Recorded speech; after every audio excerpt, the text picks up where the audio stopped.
तो चलिए आज हम हमारी क्लास में समझते हैं कि जीसीडी क्या होता है। ठीक है, हमें समझना है जीसीडी क्या होता है। सबसे पहले हम केवल ये समझेंगे जीसीडी क्या होता है। आपको यहाँ दिख रहा है जीसीडी यानी ग्रेटेस्ट कॉमन डिवाइजर। ठीक है, इसे और ये भी कहते हैं हम एचसीएफ, आपने स्कूल्स लाइफ में निकाला होगा, वही हमारा जीसीडी कहलाता है, हाईएस्ट कॉमन फैक्टर्स। ठीक है, यानी ऐसी वैल्यूज़ जो कि आपके किसी भी डिजिट्स को डिवाइड करने में यूज़ में ली जा रही है ना, कि उस पर्टिकुलर नंबर को आप कौन कौन सी नंबर्स के थ्रू क्या कर सकते हैं, डिवाइड कर सकते हैं। फॉर एग्जांपल हमने यहाँ 5 का और 25 का निकाल के देखते हैं कि 5 किस किस से डायरेक्ट डिवाइड हो सकता है। जैसे कि अगर आप 1 से डिवाइड करना चाहेंगे तो 5 हो जाएगा, 2 से नहीं होता, 3 से भी नहीं होता, 4 से भी नहीं होता, और 5 से तो डिवाइड होगा ही होगा। इसी तरह 25 का अगर हम हाईएस्ट फैक्टर निकालें कि सबसे हाईएस्ट वैल्यू कौन सी है, इसका फैक्टर कौन सा है, डिविजनर कौन सा है, तो वो कैसे निकलेगा। देखिए 1 से हम इसको डिवाइड कर सकते हैं 25 को, 2 से नहीं कर सकते, 3 से भी नहीं कर सकते, 4 से भी नहीं कर सकते, और 5 से हम कर सकते हैं इसे डिवाइड। ठीक है, 5 से कर सकते हैं, फिर 6 से नहीं कर सकते, 7 से नहीं कर सकते, 10 से भी नहीं कर सकते, 9 से भी नहीं कर सकते ना, और हम किससे कर सकते हैं, 25 से भी क्या कर सकते हैं, इसे डिवाइड कर सकते हैं। तो इसका हाईएस्ट फैक्टर कौन सा निकला, 25, बट इन दोनों के इक्वल कौन सा निकला, हमारा 5 निकला, जो कि दोनों में यूज में आ रहा है, और क्या निकला हमारा 1, जो कि इन दोनों डिजिट से हम क्या कर सकते हैं, इनका हाईएस्ट फैक्टर निकाल सकते हैं। ठीक है, उसी तरह मान लीजिए 4 का निकालते हैं हम। 4 एक और एग्जांपल करके देखते हैं। 4 किससे डिवाइड हो सकता है, 1 से हो सकता है, 2 से हो सकता है, 4 से हो सकता है ना, 4 से हो सकता है, 3 से हो नहीं सकता। इसी तरह 6 किस से हो सकता है, 1 से, 2 से, 3 से, एंड 6 खुद की वैल्यू से तो हो ही सकता है। यानी यहाँ पे अपने हाईएस्ट फैक्टर कौन सा निकला, जो कि इक्वल आ रहा है दोनों में, वो आ रहा है 1 और हमारा 2 आ रहा है। ठीक है, तो अब हमें क्या पता चला कि हमें निकालना था ग्रेटेस्ट कॉमन डिवाइजर, यानी ऐसा सबसे बड़ी वैल्यू जो कि दोनों को डिवाइड कर रही है। ठीक है, यहाँ तो हमने निकाले जैसे कि 1 और 5 इसको डिवाइड कर रही है, तो ये क्या मिले हमें, कॉमन फैक्टर्स मिले। ठीक है, डिवाइजर जो कि इनको डिवाइड करने के लिए यूज में लिए जा रहे हैं, 1, 5, 25, 1 और 5, ये तो इनके डिवाइजर हो गए, फैक्टर्स हो गए। अब कॉमन कौन सी मिली हमें, 1 मिली इन दोनों में, और 2, 5 मिली हमें इन दोनों में। अब हमें पता करना है ग्रेटेस्ट वैल्यू, है ना, ग्रेटेस्ट या हाईएस्ट। तो इन दोनों वैल्यूज में से हाईएस्ट कौन सी है, 5। अगर आपसे पूछा जाए कि 2 नंबर्स कोई से भी हो डिजिट्स, उनमें से जीसीडी बताइए कि कौन सी है, तो आपका आंसर क्या आ गया, इन दोनों नंबर्स में आंसर आ गया 5, कि इन दोनों में सबसे बड़ी ग्रेटेस्ट कॉमन डिवाइजर कौन सा है, आपका 5, जो कि इन दोनों को डिवाइड कर रहा है।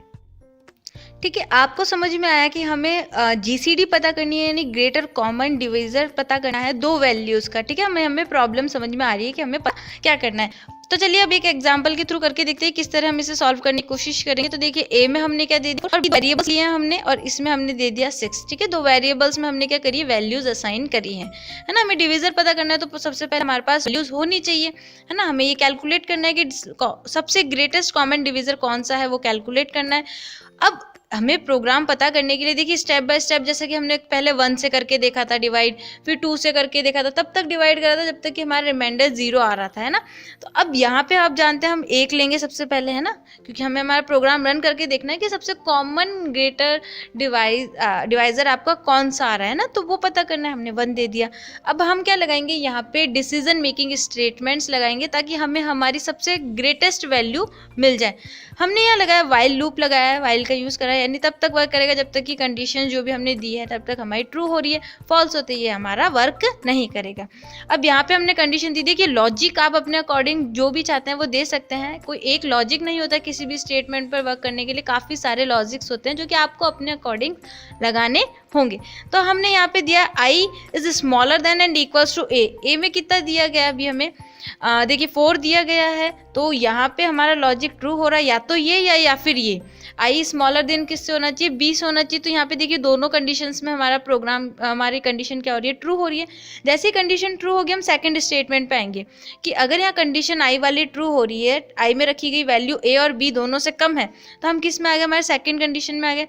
अगर ये हो रहा है तो लूप में हम अंदर आएंगे, और इफ अगर ए डिवाइडेड बाय आई, है ना, ए में कितनी रखी गई है 4, ठीक है, 4 डिवाइडेड बाय आई, आई कितना है 1 है, रखने पर रिमाइंडर 0 आ रहा है। ठीक है, तो कंडीशन क्या हो रही है हमारी, ट्रू हो रही है, ये सही हो रही है। बी में रखी गई वैल्यू कितनी है 6 डिवाइडेड बाय 1 रिमाइंडर 0 आ रहा है, तो यहाँ पे भी कंडीशन क्या हो रही है, ट्रू हो रही है। ये हमने लगाया है लॉजिकल एंड ऑपरेटर, ठीक है। ये लॉजिकल एंड ऑपरेटर्स का हो सकता है आगे आपके सिलेबस में आएगा, बट अभी थोड़ा सा बता देती हूँ, ये तब ही वर्क करती है, इसकी कंडीशन तब ही ट्रू होती है जब जो भी दो स्टेटमेंट्स दिए होते हैं, कंडीशंस दी होती है, वो दोनों क्या होती है, ट्रू। अभी इस कंडीशन में हमारी कंडीशन ट्रू हुई है ना, कि यहाँ से भी डिवाइडेड करने पर रिमाइंडर 0 आ रहा है और यहाँ बी को भी डिवाइड करने पर रिमाइंडर 0 आ रहा है, तो कंडीशन हो गई हमारी ट्रू।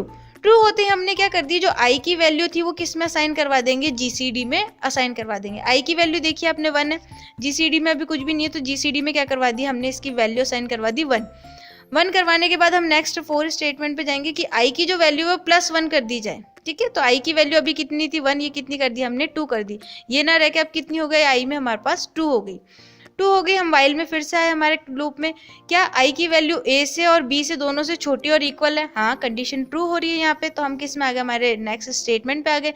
अगर छोटी है तो ए को आई से डिवाइड करा जब हमने, यानी 4 को आई कितनी वैल्यू है 4 डिवाइडेड बाय 2, क्या रिमाइंडर 0 आ रहा है, हाँ कंडीशन ट्रू हो रही है यहाँ पे भी।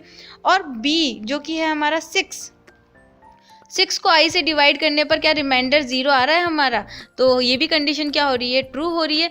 दोनों कंडीशन ट्रू हो रही है, इसलिए क्या आएगा, अपने नेक्स्ट स्टेटमेंट पे आएगा। तो आई में जो भी वैल्यू होगी वो किस में आ गई, हमारी जीसीडी में असाइन कर दी जाएगी। आई की वैल्यू कितनी आई है हमारी, 2 आ रही थी, ठीक है, वो हमारी किस में असाइन कर दी गई, जीसीडी में असाइन कर दी गई, ठीक है। जीसीडी की वैल्यू कितनी हो गई, अब हमारी 2 हो गई, ठीक है। वापस आए हम आई की वैल्यू को क्या करेंगे, +1 करेंगे। ये कंडीशन तब तक चल जाएगी जब तक कि हमारी कंडीशंस फॉल्स ना हो जाए, फॉल्स कब होगी अभी आपको पता चलेगा। आई की वैल्यू असाइन कर +1 करनी है, तो आई की वैल्यू अब कितनी हो गई, 3 हो गई, 2 अब इसमें नहीं रही है, ठीक है, 2 नहीं रही है, तो 3 होने पर हम वापस हमारे कंडीशन में आ रहे, क्या ए 3 4 से और 6 से इक्वल, स्मॉल और इक्वल है, तो यहाँ पे कंडीशन क्या हो रही है, यहाँ तो ट्रू हो रही है ना, स्मॉल है। बट हम जब इसके अंदर आए हमारे स्टेटमेंट के अंदर, तो हमने देखा क्या ए में रखी गई वैल्यू डिवाइड कर रहे हैं हम 3 से, तो क्या रिमाइंडर 0 आ रहा है ना। ए में कितनी रखी हुई है 4, डिवाइड कर रहे हैं 3 से, तो क्या रिमाइंडर 0 आ रहा है, नहीं 0 नहीं आ रहा, 1 आ रहा है। कैसे, देखिए 4 में अगर हम इसका डिवाइड करते हैं तो यहाँ 3 आ गया है ना, एक बार आ गया, तो रिमाइंडर 0 नहीं आ रहा, क्या आ रहा है 1 आ रहा है, तो यहाँ पे क्या होगी, कंडीशन फॉल्स हो गई।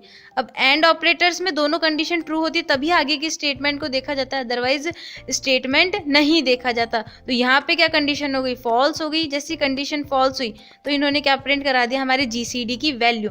तो इन दोनों के लिए जो हमारा जीसीडी की वैल्यू आई हमारी आई है। आई होप आपको ये सिंपल सा लॉजिक समझ में आ गया होगा मिस। अब सभी स्टूडेंट्स को ये जो मैंने अभी प्रोग्राम बनाया है, उसकी आपको एल्गोरिदम लिखनी है एंड फ्लो चार्ट ड्रॉ करना है इस प्रोग्राम का और मुझे सेंड करना है। तो मिलते हैं फ्रेंड्स नेक्स्ट क्लास में। Thank you, good bye and take care, keep learning, और चैनल को लाइक करना और सब्सक्राइब करना ना भूलें।